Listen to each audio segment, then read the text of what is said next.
Okay, I lost, his lips sighed. 2 weeks have passed since their last call, and the fuming ego inside him has now finally subsided. His words of rage felt hollow to him now. No text, no calls, only rage of being scolded for his own silly mistakes.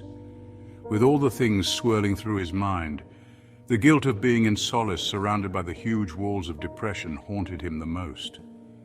Confession now was what seemed to be his only option.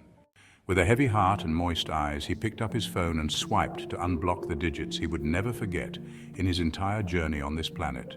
The first contact he had ever memorized, the first person who ever called him. A dialogue box appeared on the screen. "Are you sure you want to unblock this number?" And he realized even the little piece of metal in his hand had found a way to laugh at his life.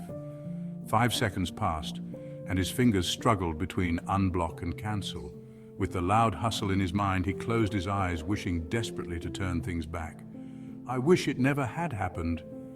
With this last thought, he shoved away all the tiny doubts pinching him. Gathering all his efforts and feelings, he lifted his eyelids. A tiny drop squeezed its way through and splashed on the shiny screen, making the cancel option blurred. Still, the other option seemed to shine more brightly, as if pleading to be felt. His lips lifted on its edges as his face registered a quick smile. Fate seemed to hint him in every possible way to face this misery, even though he had blamed it for every single hit he received from life. The fragile fingers curled around the aperture of the phone, and the numb, shaking thumb touched the green call button. It felt like ages before the call finally connected. He recollected the ringtone on the other phone, which he was so fond of back in those silly days. Click! His thoughts were cut short as someone revived the call. A breath, a sigh, a pause. A simple hello seemed no less than a whole lecture he used to deliver at the assembly in his school days.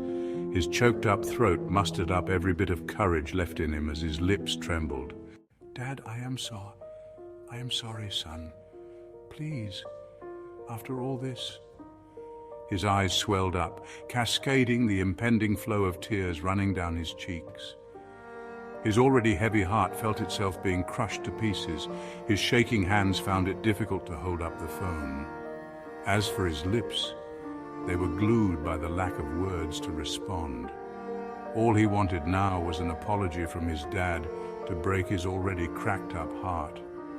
Moreover, the fact that the fault was always his own made him hate himself more. With his shaky whisper, he uttered, "I am sorry, Dad. It was my fault."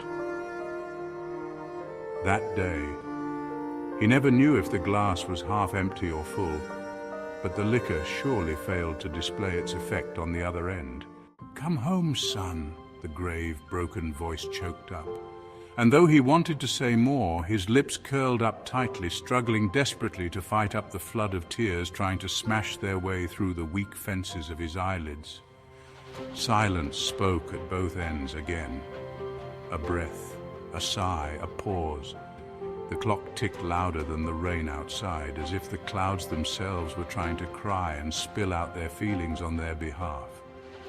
Finally, silence broke. The voice was grave again. The feelings were the same, just some words changed. "I miss you, Dad." And that night, they learned. Not all the nasty relationship fights result in separation. Some relations do respect the word forever. If you like the story, do subscribe the channel for more.